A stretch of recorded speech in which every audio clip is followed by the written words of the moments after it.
Good morning, everyone. Today we are going to start lesson 20 Sculptures and Buildings, session 3. In the last two sessions, we have already completed about the Harappan cities, the first cities of the subcontinent, what are cities, features of the cities, and language. Today we are going to start about rulers. Since most of the cities were spread over large area and had so many features in common, it has been suggested by some that there must have been one central authority regulating all these things. However, was it a king or a priest or a group of elected leaders? We do not know. They probably lived in the citadels and regulated the life of all the city dwellers from there. Change in the livelihood. It appears that some 700 years after the Harappan cities developed, the towns declined.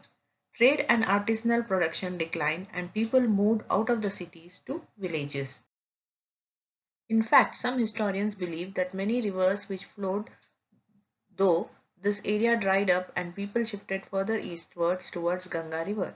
They mingled up with other farming and herding people. However, the great cities of Harappan culture gradually disappeared forever, to be buried under mud. They were discovered in the early 20th century when archaeologists began a systematic study of this lost civilization. Sculpture after Indus Valley civilization. A little later, the art of casting metal figures spread to Maharashtra. Some very exquisite bronze figures were found during digging. These were probably made some 3000 years ago.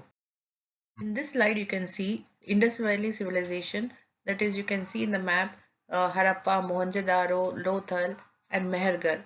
In the second, this thing we can see the Maharashtra where Daimabad toys were made. It was made by bronze metal. The next important phase of sculpture belongs to the Mauryan period, that is around 2200 years ago. King Ashoka set up some tall, smoothly polished pillars in many places. They were usually made of one piece of stone. Ashoka's messages were carved on them. They also had some figures of animals at the top. These are called capitals. The most famous among them is the lion capital of Sarnath, set up by Ashoka in the place where Buddha first preached his teachings. These four majestic lions facing the four directions hold the wheel of Dharma on their pedestal. These pillars and the lion capital represent the power and majesty of the Mauryan emperors. In the next slide, compare this capital with the bull capital in Rampurva. Here you can see the bull looks more natural and quite similar to the Harappan seal's bull.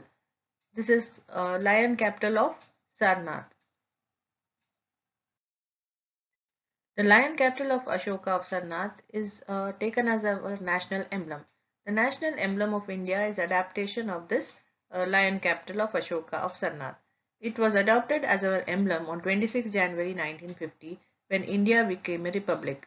Our emblem is used for many official documents like currency notes, passports, Aadhaar card, voters card, etc. The emblem symbolizes power, courage and confidence. The motto of the emblem is Satyameva Jayate, which means truth alone trumps. Here are the few questions you have to answer. Describe your views about the problems and challenges faced by the people who have changed their livelihoods or moved far away from their ancestral place in few points. This is general question you have to write on your own. You must have seen the lion capital of Sarnath often. Where do you see pictures of these lions?